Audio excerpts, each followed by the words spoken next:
Along the Mississippi River is the Marine Art Museum in Winona, Minnesota. It is home to many artworks from around the world from various artists.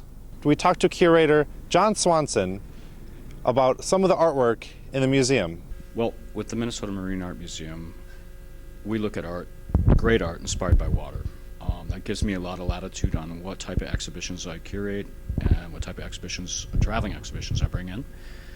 And that is balanced with our long-term galleries, long-term collections. So I really look for a connection to water. It can be a little bit creative.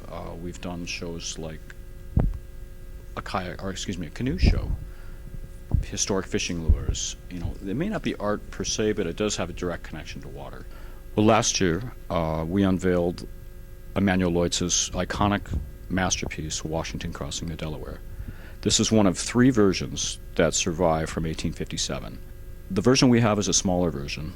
There were 2 larger versions. We have a version that was done at the same time that large one was done, and through conservation and scholarship, looking at X-rays and other techniques, we were able to determine that these 2 were painted simultaneously.